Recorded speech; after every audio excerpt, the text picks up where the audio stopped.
ओम नमः शिवाय। स्वागत है आप सभी का मेरे YouTube चैनल पर। मैं हरिओम शर्मा आज आपको शिव महापुराण की सुंदर कथा सुना रहा हूँ। श्रावण मास में इस कथा का प्रतिदिन श्रवण करना चाहिए।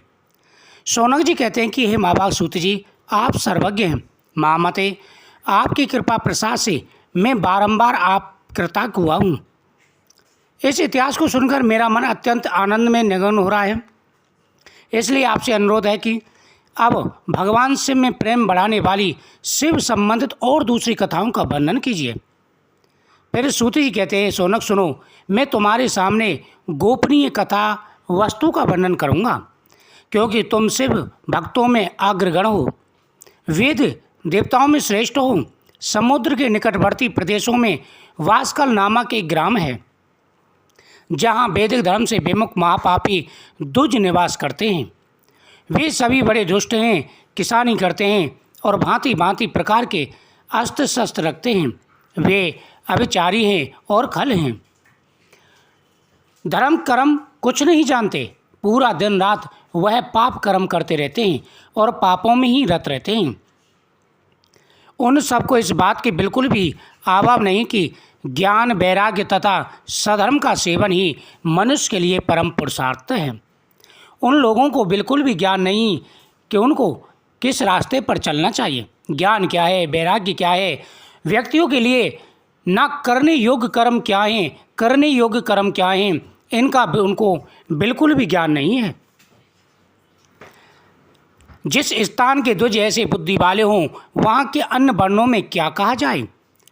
जिस स्थान पर लोग पशु बुद्धि वाले हों, जो अग्रणीय हैं, बड़े हैं, अगर वही पशु बुद्धि वाले हों तो और व्यक्तियों की तो क्या कही जाए, वे सब पशु बुद्धि वाले हैं। अन्य वर्णों के लोग भी उन्हीं की भांति कुसंगित विचार रखने वाले शद्रम विमुख एवं खल हैं। वे सदा कुकर्मों में लिप्त रहते हैं और दिन प्रतिदिन विषय भोगों में ही डूबे रहते हैं। वह की सब महिलाएं भी कुटिल प्रगति की हैं, स्वेच्छाचारिणी, पापासक्त, कुशिक विचार वाली और व्यभिचारिणी हैं।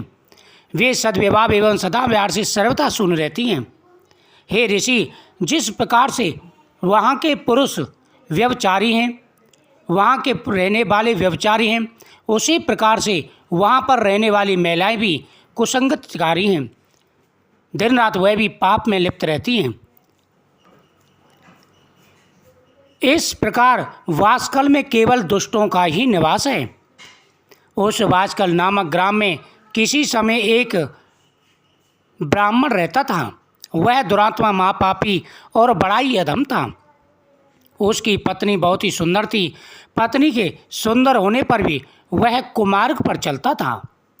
उसकी पत्नी सदा ही उसे कुमार्ग से रोका करती थी। उसकी पत्नी सदा उत्तम धर्म के पालन में लगी रहती थी और वह दुष्ट उसे छोड़कर वैश्यागामी लिप्त रहता था। इस तरह कुकर्म में लगे हुए उस ब्राह्मण को कई वर्ष व्यतीत हो गए। इस प्रकार से जो व्यक्ति पाप कर्म करता है वह और पापों में लिप्त हो जाता है। इस प्रकार उस दुराचार में डूबे हुए उन मूढ़ चित्त वाले ब्राह्मण को बहुत समय ऐसे ही व्यतीत हो गया। तदंतर शूद्र जातीय वैश्या का पति बना हुआ वह दूषित बुद्धि वाला दुष्ट ब्राह्मण समय अनुसार मरकर नरक में जा पहुंचा। बहुत दिनों तक नरक के दुख का भोग भोगने के बाद वह मूढ़ बुद्धि पापी विघ्न पर्वत पर भयंकर पिशाच बन गया। इस प्रकार से अनेकों प्रकार के दुखों को भोगता हुआ वह राक्षस, ब्रह्म राक्षस बन गया। जो ब्राह्मण था अपने कर्म से गिर करके, कर्म से विमुख होकर के बहुत ही बड़ा भयंकर राक्षस हुआ। वह ब्रह्म राक्षस दिन रात हजारों प्रकार के दुखों को भोगता था।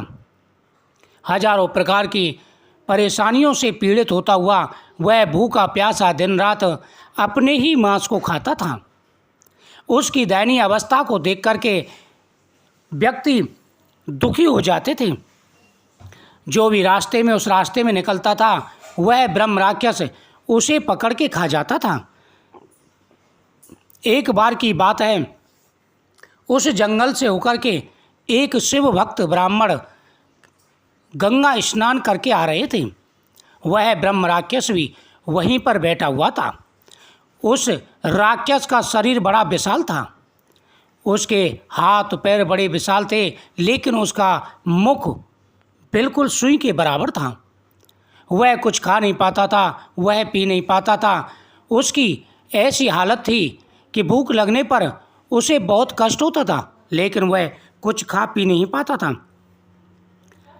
वह भूख के मारे राहगीरों को मार देता था, लेकिन वह अपनी भूख नहीं मिटा पाता। भगवान ने उसे बहुत बड़ा दंड दिया। उसके खाने की जो नली थी वह भी खराब हो चुकी थी। इधर वह भूखा प्यासा एक वृक्ष के नीचे बैठा तड़प रहा था। तभी वहाँ से वह ब्राह्मण निकले।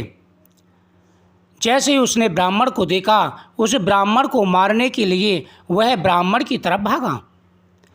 ब्राह्मण के तेज को देख करके वह ब्राह्मण के समीप तो नहीं जा पाया, लेकिन ब्राह्मण के जैसे ही वह समीप गया, ब्राह्मण ने गीला कपड़ा उसकी तरफ फेंक करके मारा। वह कपड़ा गंगा जल से भीगा हुआ था। जैसे ही उस ब्राह्मण के वस्त्र के गंगाजल की कुछ बूंदें उस राक्षस के ऊपर पड़ी, उसे कुछ सद्बुद्धि प्राप्त हुई। वह ब्राह्मण के सामने हाथ जोड़ करके बैठ गया कि हे ब्राह्मण देव, बड़े भाग्य से आपके दर्शन हुए। मैं आपकी शरण में हूँ, मैं आपके शरण में हूँ। आप मुझे इस कष्ट से बचाइए, आप मेरे रक्षा करें। कहते हैं कि जब व्यक्ति के शुभ कर्मोदय होते हैं तभी उत्तम संतों की संगति प्राप्त होती है। यह सब देख कर के उस ब्राह्मण ने कहा कि हे राक्षस, तुम कौन हो और किस कर्म के करने से तुम्हें यह दुख प्राप्त हुआ है? उसने कहा कि मैं बाष्कल देश में रहने वाला ब्राह्मण था। उच्च कुल में जन्म होने के कारण भी मैं दूषित था। मैंने कभी कोई शुभ कर्म नहीं किया, हमेशा दूसरे के धन को हड़पा, वैश्याओं का संग किया। इस पाप कर्म के कारण मुझे ये दुख प्राप्त हुआ। हे ब्राह्मण देव, मैं काफ़ी सालों तक भयंकर नरक में पड़ा रहा। ताम्रक आदि नरकों को सहता हुआ मैं भोगता हुआ इस राक्षस की योनि में आया हूँ। यह सुनकर उस ब्राह्मण देव ने थोड़ा सा जल लेकर के उसके ऊपर डाला और कहा कि हे ब्राह्मण, तुमने अपने बुरे कर्म के करने से राक्षस की योनि पाई है, लेकिन मैं तुम्हें शिव महापुराण की कथा सुनाऊंगा। इस शिव महापुराण की कथा के श्रवण करने से तुम्हें अवश्य ही मुक्ति मिलेगी। भगवान शिव सभी की मनोकामना पूरी करते हैं। इस कथा को प्रतिदिन श्रवण करें, वीडियो को ज़्यादा से ज़्यादा शेयर करें, चैनल को सब्सक्राइब करें, कमेंट में ओम नमः शिवाय जरूर